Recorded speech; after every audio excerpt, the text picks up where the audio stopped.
The message arrived at 2:17 in the morning, just as I was standing alone beneath the dim lights of a nearly empty hotel lobby in Valparaiso, Chile, and when I opened it, I felt the world become strangely quiet.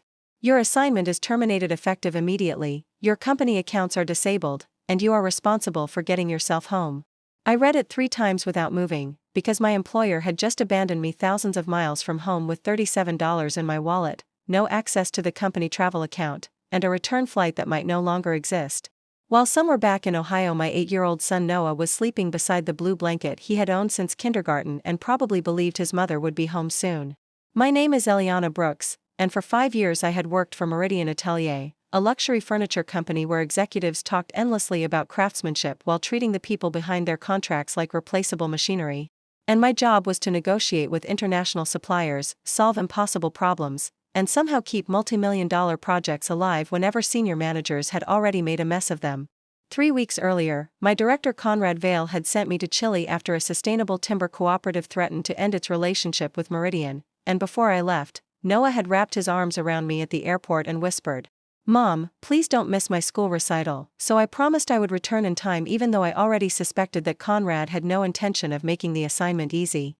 The cooperative was located high in the hills outside the city, where mist rolled between eucalyptus trees and the old workshop smelled of fresh-cut walnut, and its director, Mateo Alvarez, refused to negotiate with me at first because Meridian had repeatedly delayed payments, demanded impossible delivery schedules, and treated his workers as if their livelihoods were an inconvenience. Instead of defending my company, I listened to every complaint, reviewed every unpaid invoice, visited the workshop floor, spoke with the workers, and finally told Mateo, "I can't erase what my company has done, but I can promise that I won't lie to you about it." And that honesty slowly transformed an angry negotiation into something neither of us had expected, a genuine partnership built around fair pricing, reliable payments, sustainable harvesting, and respect.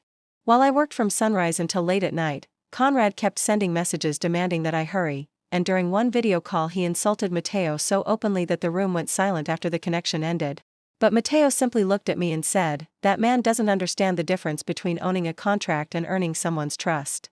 By the 3rd week, I had negotiated an $18 million supply agreement that would secure Meridian's next 5 collections, and the final signing was scheduled for the following morning, but instead of celebrating, I spent that evening recording a birthday message for Noah because his recital had already passed without me, and when he asked over the phone, "Mom, are you coming home now?" I swallowed my tears and answered, "Soon, sweetheart, I promise." Then, before sunrise, Conrad's message arrived, and suddenly every sacrifice became meaningless in his eyes. Because he had fired me without warning, cancelled my company access, and apparently expected the woman who had rescued his biggest supplier crisis to simply disappear. I could have begged, threatened him, or called the company headquarters, but instead I picked up the unsigned $18 million agreement, walked through the rain to Mateo's workshop, and told him exactly what had happened, and after a long silence he asked one question that changed the direction of my entire life. "Eliana, do you understand that we never agreed to work with Meridian because of Meridian, we agreed because we trusted you?" Mateo then revealed something I had never known. Another international furniture company called Northstar Living had been trying to secure his cooperative's timber for almost a year. But he had refused every offer because he believed his relationship with Meridian could still be repaired, and now that Meridian had discarded the person who created that relationship, he no longer felt obligated to protect them. "If you walk away, Meridian loses everything," I whispered, but Mateo shook his head and answered, "No, they lost it when they decided you were worthless," and the next morning he called Northstar's operations director, Celeste Morgan, introduced her to me. And within hours I was sitting across from an executive who wasn't asking how much profit I could generate for her but what kind of career would allow me to be successful without sacrificing my son. Celeste listened as I explained the years of missed family events, midnight emergencies, unfair treatment, and the constant fear that saying no to my employer would mean losing the only stability Noah and I had. And when I finally finished, she leaned forward and said, "You don't need another company that expects you to prove your worth every morning, you need a company that already understands it." She offered me a senior international sourcing position with better pay, flexible travel, full authority over supplier relationships, and a schedule designed around Noah's school life. While Mateo transferred the new supply partnership to Northstar after the legal teams completed the necessary process, and for the first time in years I realized I wasn't being rescued, I was being recognized. Conrad began calling before I had even left the building, first accusing me of sabotaging Meridian, then threatening legal action, then suddenly apologizing and promising me a promotion if I would return. But I listened to none of it because every desperate message reminded me of the woman I had been when I first arrived in Chile, the woman who believed she had to tolerate disrespect because her child needed stability. Mateo personally drove me to the airport, paid for my flight home despite my protests, and before I walked through security he shook my hand and said, "Never confuse being needed with being valued, Eliana, because companies need people every day, but the right people know how to value them."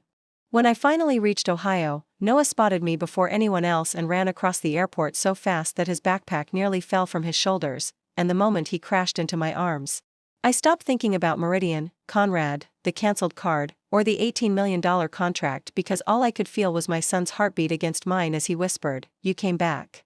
Months later, I stood beside Noah at the opening of Northstar's new international sourcing division while Mateo and the cooperative workers celebrated the partnership that had started with one broken corporate relationship. And I finally understood that losing my old job had not destroyed my future, it had exposed it. If someone ever makes you feel replaceable, remember that their inability to recognize your value does not determine what you are worth. And please subscribe to our channel and share this video with your friends and family. We create entertaining and inspiring stories for our viewers, and your support helps us continue making great content for you.